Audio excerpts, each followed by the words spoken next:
মার্কিন যুক্তরাষ্ট্রের সংবিধানের 14তম সংশোধনীর অধীনে দেশটিতে জন্ম নিলে স্বয়ংক্রিয়ভাবে নাগরিকত্ব পাওয়া যায়। 150 বছরেরও বেশি সময় ধরে বহাল থাকা এই বিধান এখন বড় চ্যালেঞ্জের মুখে।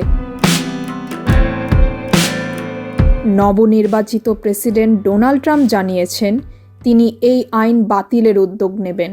তার এ ঘোষণায় অভিবাসীদের মধ্যে, বিশেষত প্রায় 48 লাখ ভারতীয় আমেরিকানদের মধ্যে উদ্বেগ তৈরি হয়েছে। এর মধ্যে 16 লাখ ভারতীয় আমেরিকান এই আইন অনুযায়ী নাগরিকত্ব পেয়েছেন।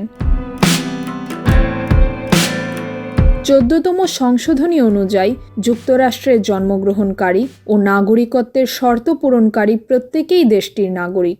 কিন্তু ট্রাম্প এই বিধানকে হাস্যকর আখ্যা দিয়ে বারবার সমালোচনা করেছেন।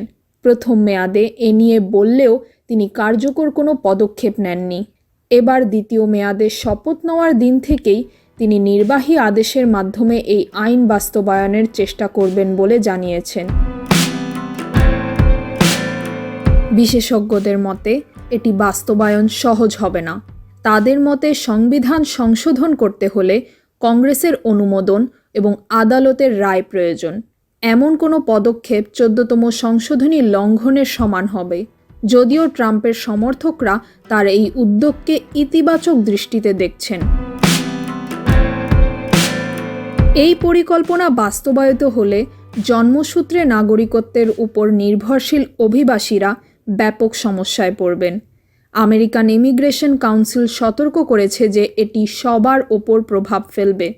এমনকি মার্কিন বাবা মায়েরাও তাদের সন্তানদের নাগরিকত্ব প্রমাণ করতে সমস্যায় পড়তে পারেন।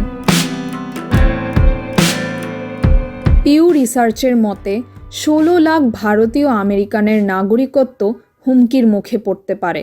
যদিও আইন বিশেষজ্ঞরা বলছেন এটি বাস্তবায়ন করা অত্যন্ত কঠিন, তবুও ট্রাম্পের ঘোষণায় দেশ জুড়ে অভিবাসীদের মধ্যে অনিশ্চয়তা ও আতঙ্ক সৃষ্টি হয়েছে। তাহমিনা রহমান হাফসা, ঢাকা ওয়েস্ট।